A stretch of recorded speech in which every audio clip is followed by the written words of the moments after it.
Yang kita dengar selama ini suara Habib Bahar ceramah, ternyata tidak ada yang dapat memadamkan, seperti pesan proklamator, pesan Panglima Perang meledak.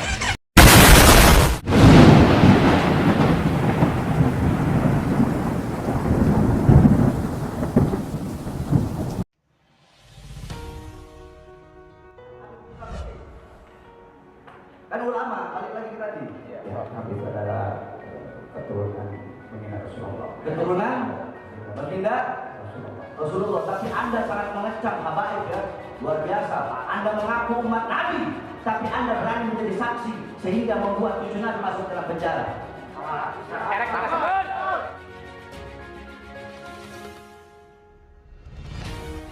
Tokoh masyarakat Habib Bahar bin Smith kini kembali mendapat sorotan.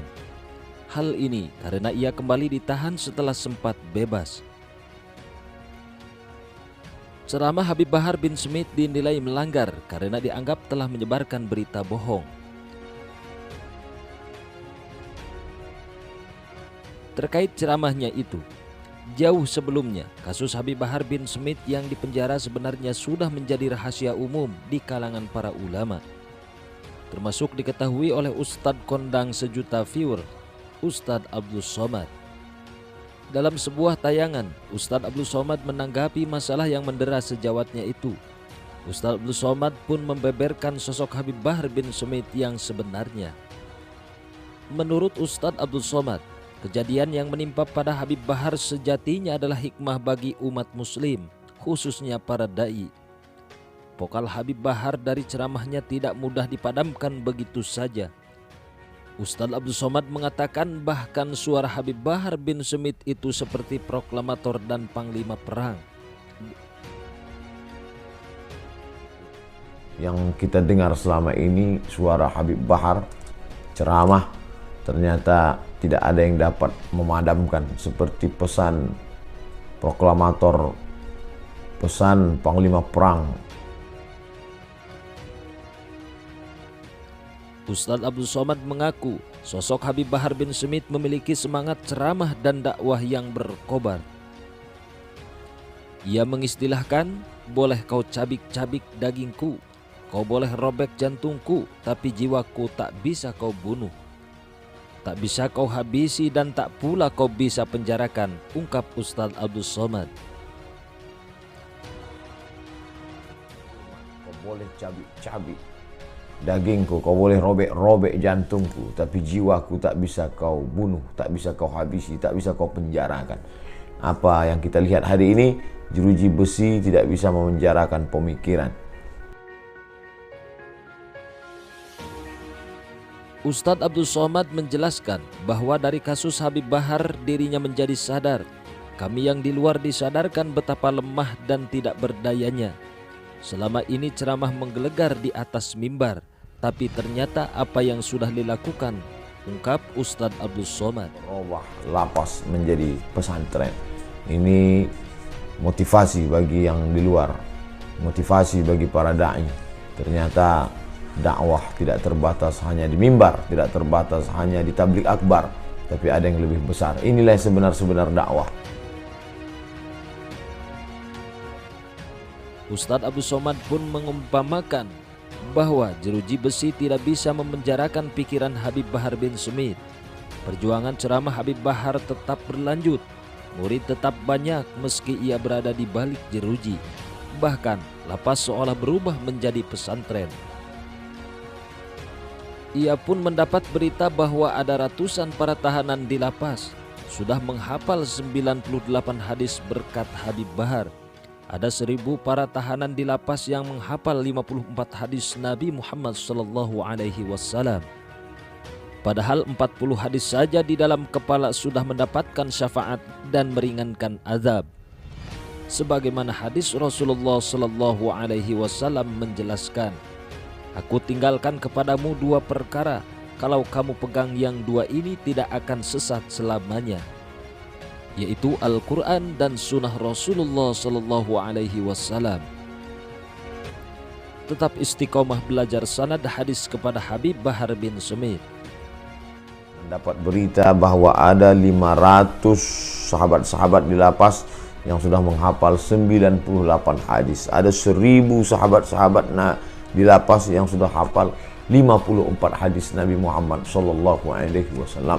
Padahal 40 hadis saja ada di kepala sudah mendapatkan syafaat meringankan azab. Konon lagi lebih daripada itu, maka tetap istiqamah. Taraktu fikum amraini, kutinggalkan pada kamu dua perkara. Intamasaktum bihima, kalau kamu pegang yang kedua ini, lam tadillu abada, tidak akan sesat untuk selamanya. Kitab Allah, Al-Quran wa sunnati, sunnah Rasulullah sallallahu alaihi wasallam. Tetap istiqamah menghafal hadis, belajar sanad hadis kepada Habib Bahar Ibnu Sumaid yang sanad ketersambungan keilmuan. Ustadz Abdul Somad kembali menjelaskan sosok Habib Bahar bin Smith. Habib Bahar memiliki ketersambungan keilmuan kepada Habib Baharun hingga sampai pada para habaib dan sampai kepada imam, kepada Sayyidina Husain dan Sayyidina Maulana Muhammad sallallahu alaihi wasallam. Ini motivasi bagi yang di luar, motivasi bagi para dai. Ternyata dakwah tidak terbatas hanya di mimbar dan tablik akbar, tetapi ada yang lebih besar, sebenar-benarnya dakwah tandasnya. Yang sanad ketersambungan keilmuan kepada Habib Sidi Habib Baharun sampai kepada para habaib, sampai kepada imam Sayyidina Al-Husain, kepada Sayyidina wa Maulana Muhammad sallallahu alaihi wasallam. Ini motivasi bagi yang di luar, motivasi bagi para dai. Ternyata dakwah tidak terbatas hanya di mimbar, tidak terbatas hanya di tablik akbar, tapi ada yang lebih besar. Inilah yang sebenar-sebenar dakwah. Ud'u ila sabil rabbik, ajaklah orang ke jalan Allah Subhanahu wa taala. Kilas ceramah Habib Bahar tentang Indonesia. Kemerdekaan didapatkan bukan dengan tenang-tenang, bukan dengan santai-santai, tetapi dengan harokah, dengan pergerakan, dengan jihad, dengan perjuangan, dengan mujahadah, dengan bersungguh-sungguh. Ini kemerdekaan didapatkan bukan dengan tenang-tenang, bukan dengan santai-santai, tetapi dengan harokah, dengan pergerakan, dengan jihad, dengan perjuangan, dengan mujahadah, dengan bersungguh-sungguh.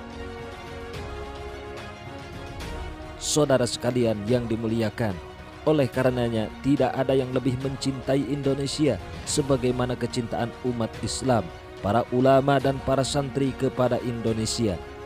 Tanah Indonesia tidak akan pernah kosong dari kami umat Islam yang rela hancur, rela binasa, rela mati untuk negara. Demi kesatuan Republik Indonesia, Allahu Akbar. Saudara sekalian yang dimuliakan oleh Allah Subhanahu wa taala, oleh karenanya tidak ada yang lebih mencintai Indonesia sebagaimana kecintaan umat Islam, para ulama dan para santri kepada Indonesia. Di Indonesia tidak ada yang lebih rela miskin, yang lebih rela susah, yang lebih rela menderita, yang lebih rela mati, yang lebih rela hancur dan binasa untuk Indonesia selain daripada umat Islam, saudara-saudara. Allahu Akbar, Allahu Akbar. Maka saya sampaikan kepada kalian, jika beberapa hari ke depan, dalam beberapa minggu ke depan, saya ditangkap, saya dipenjara karena membela rakyat yang susah dan kelaparan. Kalau saya ditangkap, kalau saya dipenjara, berjanjilah kalian, demi Allah, jangan pernah kalian padamkan api-api perjuangan yang selama ini kami nyalakan. Allahu Akbar.